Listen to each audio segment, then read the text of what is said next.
मेष लग्न की कुंडली हो और सप्तम भाव में चंद्रमा स्थित हो तो ये समझिए कि जीवन साथी हंसमुख होता है, मजाक करने वाला होता है, हमेशा एक चेहरे पर मुस्कुराहट भी होती है, चंचल स्वभाव का होता है कि कोई भी बात मतलब समझिए कि वो मन में नहीं रख सकता है। लेकिन यहां पर अगर चंद्रमा के साथ शुक्र हो गया तो इनके खर्चीला नेचर से परेशान भी रहते हैं।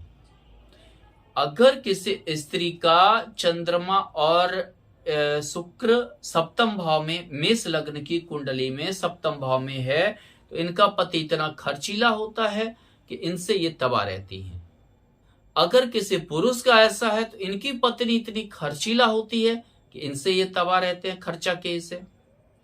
लेकिन चंद्रमा और शुक्र का युति सप्तम भाव में मदर से यानी कि पत्नी और उनके सास में कभी मेल नहीं होने देता है, कभी अच्छा नहीं रहता है, हमेशा दिक्कत में ही चलता है, व्यवहारिक हमेशा मतभेद, हमेशा एक दूसरे का शिकायत करना होता है।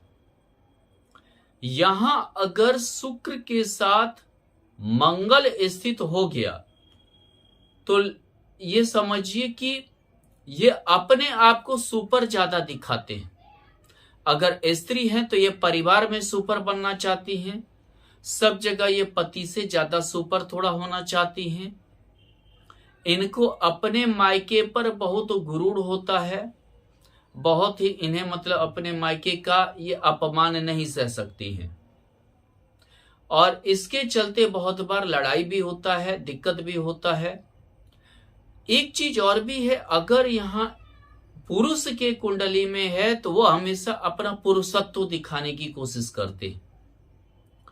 अगर अपने पत्नी के साथ रात में भी ये पुरुषत्व दिखाने की कोशिश करते हैं और इसके चलते भी जो है पत्नी में असंतोष पैदा होता है। अगर किसी स्त्री के कुंडली में है तो बहुत बार ये बाय नेचर गलत भी हो सकती है। पुरुष के कुंडली में भी है तो ये बाय नेचर गलत भी बनाता है, गुप्त संबंध भी हो जाते हैं, गुप्त विवाह भी कर लेते हैं, पत्नी के अलावा भी कोई और विवाह कर लेते हैं।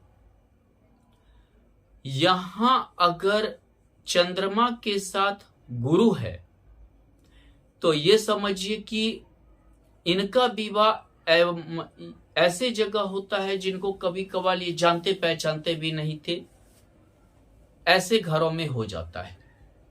लेकिन ये सुखी रहते हैं, भाग्यशाली रहते हैं, विवाह के बाद भाग्योदय होता है, विवाह के बाद तरक्की होता है, कोई अन्य का भी मदद बहुत बार जीवन में मिल जाता है।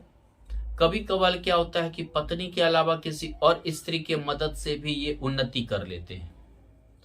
या कभी कभी क्या होता है कि अगर स्त्री के कुंडली में है तो पति के अलावा भी इसे और कोई अमीर पति मतलब समझिए कि पुरुष मिल जाते हैं, उससे भी तरक्की कर लेते हैं। लेकिन ये अपने जीवन स्तर को जरूर ऊंचा कर लेते हैं। यहां पर ये गज केसरी योग अपने जीवन स्तर को ऊंचा कर लेते हैं, समृद्धि जरूर प्राप्त कर लेते हैं। यहां अगर चंद्रमा के साथ सूर्य स्थित हो तो ये समझिए कि ऐसे व्यक्ति को विवाह ही नहीं करना चाहिए। यानी कि विवाह के बाद ना ये मन से, ना तन से, ना हृदय से, कोई भी चीज से ये खुश नहीं रह पाते हैं।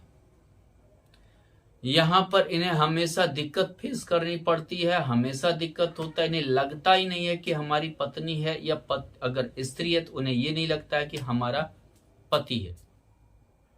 ऐसा संभावना हो जाता है और जीवन काफी नर्क स्थिति में हो जाता है।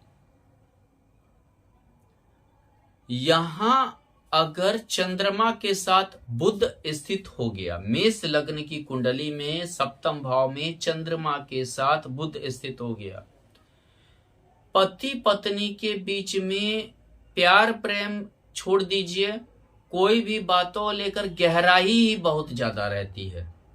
कोई घर बनाना हो तो उसके लिए बहुत गहराई से सोचेंगे। पत्नी है अगर किसी का, गाड़ी लेना हो, घर लेना हो या कोई चीज कोई करना हो तो इतनी गहराई से सोचते हैं कि जिनके चलते इनके बीच में प्रेम उभर ही नहीं पाता है। मतलब ये सिर्फ अपने जीवन के गहराइयों में ही डूबे रहते हैं, जिनके कारण प्रेम नहीं उभर पाता है। और ये कभी कभार ऐसा होता है, अगर चंद्रमा बुध और शुक्र तीनों का युति हो जाए तो ये कभी कभार अपने कलीग से या किसी अन्य से जो इनसे छोटे हैं या इनके साथ काम कर रहे हैं, पत्नी के अलावा या पति के अलावा, उनसे प्रेम कर बैठते हैं और अपने वैवाहिक जीवन को नष्ट कर लेते हैं। उनका व्यवहार, स्वभाव या कोई भी चीज ज्यादा अच्छा लगने लगता है।